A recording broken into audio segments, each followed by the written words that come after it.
पद्मासना। નમસ્કાર વિદ્યાર્થી મિત્રો, આજે આપણે ધોરણ 8 વિષય વિજ્ઞાન પ્રકરણ 6 દહન અને જ્યોતનો અભ્યાસ કરીશું.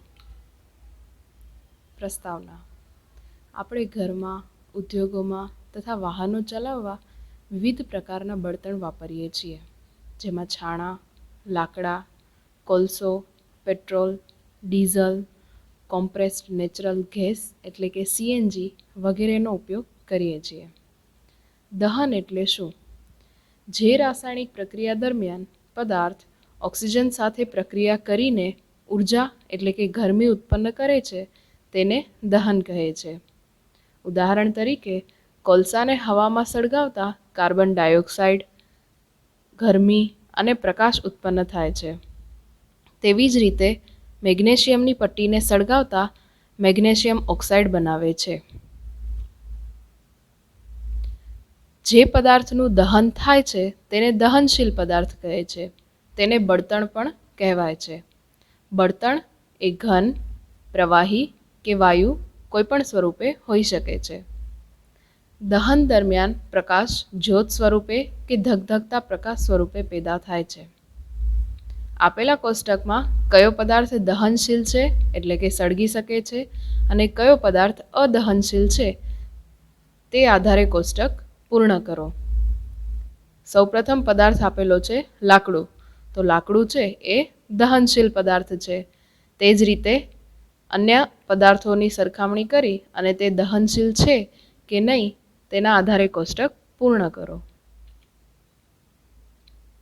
પ્રવૃત્તિ: સળગતી મીણબત્તી સાથે સંભાળપૂર્વક કામ કરવું. સળગતી મીણબત્તીને ટેબલ પર રાખો. કાચની ચીમનીની નીચે લાકડાના ટુકડાનો આધાર આપીને મીણબત્તી પર એવી રીતે ગોઠવો કે જેથી હવા ચીમનીની અંદર દાખલ થઈ શકે. આકૃતિમાં જોતા શું થાય છે તેનું અવલોકન કરો. હવે લાકડાના ટુકડાઓ હટાવી ચીમનીને ટેબલ પર અડવા દો. ફરીથી જ્યોતનું અવલોકન કરો. અંતમાં ચીમની પર કાચની તકતી મૂકો. ફરીથી જ્યોતને જુઓ અને ત્રણેય કિસ્સાઓમાં શું થાય છે તેનું અવલોકન કરો. અવલોકન: જ્યારે કાચની ચીમની નીચેથી લાકડાના ટુકડા દૂર કરવામાં આવે છે ત્યારે મીણબત્તી ઓલવાઈ જાય છે.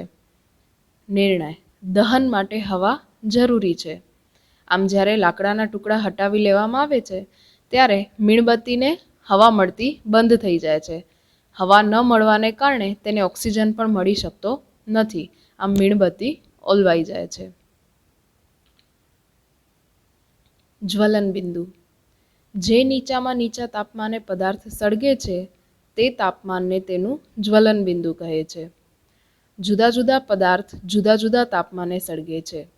તેથી આપણે સમજી શકીએ કે દિવાસળી વડે લાકડું, કાગળનો ટુકડો અને કાપડ એક સરખા સમયે સળગતા નથી.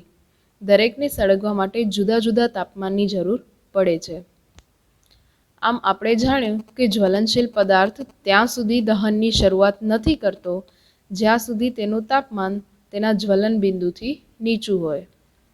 ઉદાહરણ: સ્ટવ પર કડાઈમાં મૂકેલું તેલ વધુ ગરમ થતાં તરત આગ પકડી લે છે, જ્યારે કેરોસીન અને લાકડું ઓરડાના તાપમાને આગ પકડતા નથી. આમ દરેક પદાર્થનું જ્વલન બિંદુ જુદું જુદું હોય છે. પ્રવૃત્તિ: એક કાગળની શીટને વાળીને તેના 2 પેપર કપ બનાવો. તેમાં એકમાં 50 મિલી જેટલું પાણી ઉમેરો. બંને કપને અલગથી મીણબત્તી વડે ગરમ કરો અને અવલોકન કરો કે આ પ્રવૃત્તિ દરમિયાન શું થાય છે. અવલોકન: પ્રવૃત્તિ જોતા જણાય છે કે ખાલી કાગળનો કપ સળગી જાય છે, જ્યારે પાણી ભરેલો કાગળનો કપ ઝડપથી સળગતો નથી. નિર્ણય: દરેક પદાર્થને સળગવા માટે જ્વલન બિંદુ સુધી પહોંચવું જરૂરી છે. આમ ખાલી કાગળ પોતાનું જ્વલન બિંદુ પ્રાપ્ત કરી ઝડપથી સળગી ઉઠે છે, જ્યારે પાણી ભરેલ કાગળમાં પાણી હોવાથી તેને જ્વલન બિંદુ સુધી પહોંચતા વધારે સમય લાગે છે.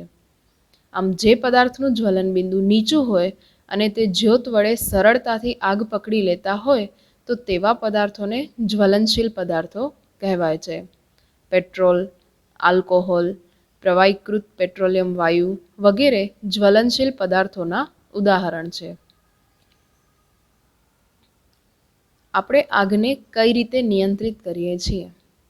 પાણી જ્વલનશીલ પદાર્થને ઠંડો પાડે છે, જેથી તેના તાપમાનને તેના જ્વલનબિંદુ કરતાં નીચું લાવવામાં આવે છે, જે આગને ફેલાતી અટકાવે છે. પાણીની વરાળ પણ જ્વલનશીલ પદાર્થની આજુબાજુ ઘેરાય છે, જે હવામાંથી મળતા ઓક્સિજનના પુરવઠાને કાપે છે. આમ ઓક્સિજન ન મળતા આગ ધીમે ધીમે ઓલવાઈ જાય છે. આગ ઉત્પન્ન કરવા માટે પાયાની મુખ્ય 3 જરૂરિયાતો હોય છે. નંબર 1 બળતણ, નંબર 2 હવા એટલે કે ઓક્સિજનનો પુરવઠો અને નંબર 3 ગરમી એટલે બળતણનું તાપમાન તેના જ્વલનબિંદુ કરતાં વધારવું. આ જરૂરિયાતોમાંથી કોઈ એકને દૂર કરવાથી આગને નિયંત્રિત કરી શકાય છે. અગ્નિશામકનું કાર્ય હવાના પુરવઠાને બંધ કરવાનું અથવા બળતણનું તાપમાન નીચું લાવવાનું છે. પાણી એ સૌથી સામાન્ય અગ્નિશામક છે, પણ કાગળ કે લાકડા જેવા પદાર્થો હોય ત્યારે જ પાણી ઉપયોગમાં આવે છે. જો વિદ્યુતના સાધનોમાં આગ લાગી હોય તો પાણી એ વિદ્યુતનું વહન કરે છે અને આગ ઓલાવવાનો પ્રયત્ન કરી રહેલાને નુકસાન પહોંચાડી શકે છે. પેટ્રોલ અને તેલથી લાગેલી આગ માટે પણ પાણી યોગ્ય નથી. તમને યાદ હશે કે પાણી એ તેલ કરતાં ભારે છે, માટે તેલની નીચે રહે છે અને તેલ પાણીની સપાટી ઉપર સળગ્યા કરે છે. વિદ્યુતના સાધનો તથા પેટ્રોલ જેવા જ્વલનશીલ પદાર્થોથી લાગેલી આગ માટે કાર્બન ડાયોક્સાઇડ વાયુ એ ઉત્તમ અગ્નિશામક છે. ઓક્સિજન કરતાં કાર્બન ડાયોક્સાઇડ વાયુ ભારે હોવાને કારણે આગને ધાબળાની માફક લપેટી લે છે. બળતણ અને ઓક્સિજન વચ્ચેનો સંપર્ક કપાઈ જવાના કારણે આગ ધીરે ધીરે નિયંત્રણમાં આવે છે. કાર્બન ડાયોક્સાઇડ વાયુનો વધુ એક ફાયદો એ છે કે તે મોટા ભાગે વિદ્યુતના સાધનોને પણ નુકસાન પહોંચાડતો નથી.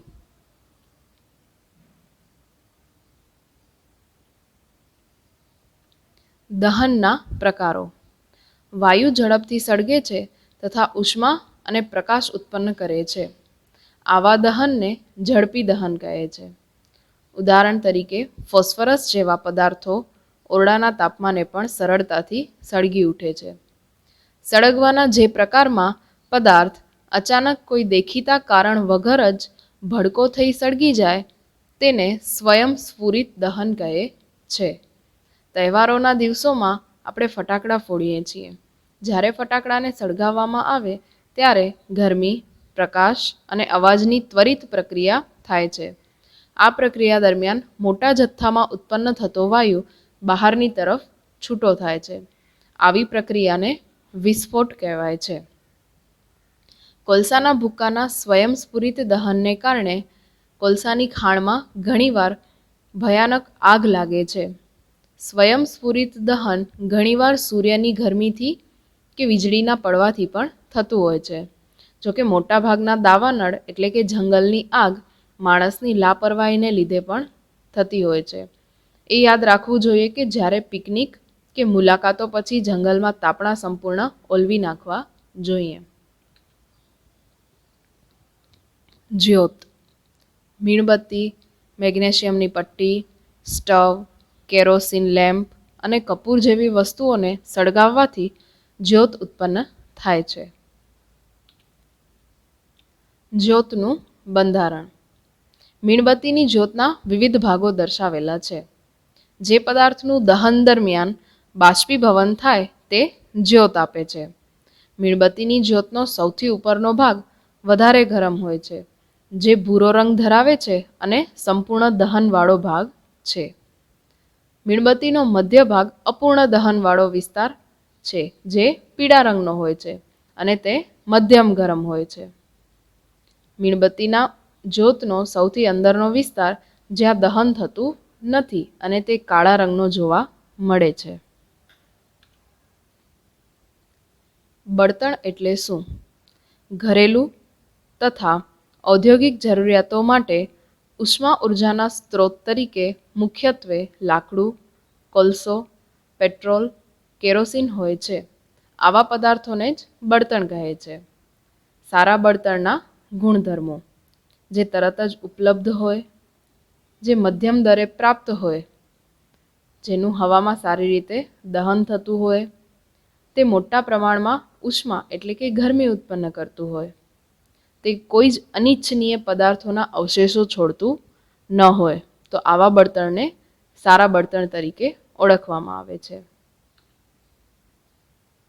બળતણની કાર્યક્ષમતા: 1 કિલોગ્રામ બળતણનું સંપૂર્ણ દહન થવાથી ઉત્પન્ન થતા ઉષ્મા ઉર્જાના જથ્થાને તેનું કેલરી મૂલ્ય કહેવાય છે.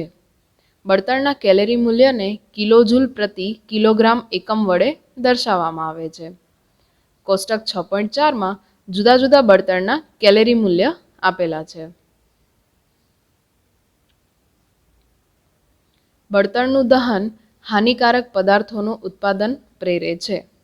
નંબર 1, કાર્બન ધરાવતા બળતણ જેવા કે લાકડું, કોલસો અને પેટ્રોલિયમ વગેરે દહન ન થયા હોય તેવા કાર્બનના કણોને વાતાવરણમાં મુક્ત કરે છે.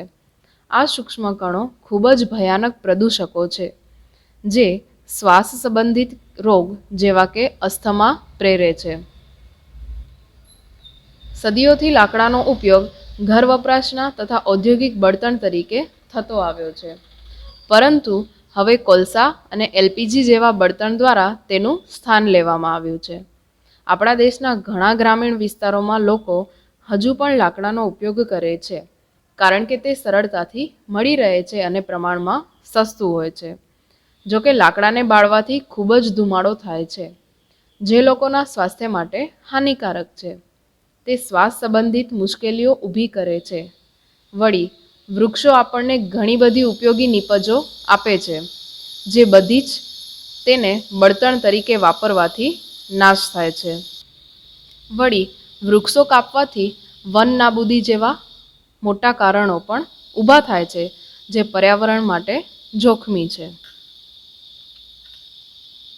નંબર 2, આ બળતણના અપૂર્ણ સળગવાથી કાર્બન મોનોક્સાઇડ વાયુ ઉત્પન્ન થાય છે. આ વાયુ ખૂબ જ ઝેરી છે. બંધ ઓરડામાં કોલસો સળગાવવો ખૂબ જ જોખમી છે. આ દરમિયાન ઉત્પન્ન થતો કાર્બન મોનોક્સાઇડ વાયુ તે બંધ ઓરડામાં સૂતેલા લોકોનું મૃત્યુ પણ કરી શકે તેમ છે. નંબર 3, મોટાભાગના બળતણના દહનને લીધે કાર્બન ડાયોક્સાઇડ વાયુ ઉત્પન્ન થાય છે. કાર્બન ડાયોક્સાઇડ વાયુનું વધતું જતું પ્રમાણ ગ્લોબલ વોર્મિંગ પ્રેરે છે. પૃથ્વીના વાતાવરણના તાપમાનમાં વધારાને ગ્લોબલ વોર્મિંગ કહેવાય છે. તેના પરિણામે બીજી બાબતોની સાથોસાથ ધ્રુવ પ્રદેશનો બરફ પણ પીગળે છે, જેને લીધે દરિયાની સપાટી ઉપર આવે છે તથા કિનારાના વિસ્તારોમાં પૂરની સ્થિતિ પેદા કરે છે.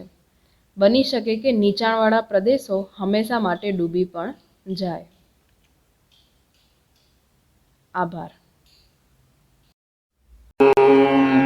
સર્વે ભવન્તુ સુખિનઃ, સર્વે સંતુ નિરામયાઃ, સર્વે ભદ્રાણિ પશ્યન્તુ, મા કશ્ચિદ દુઃખ ભાગ ભવેत्.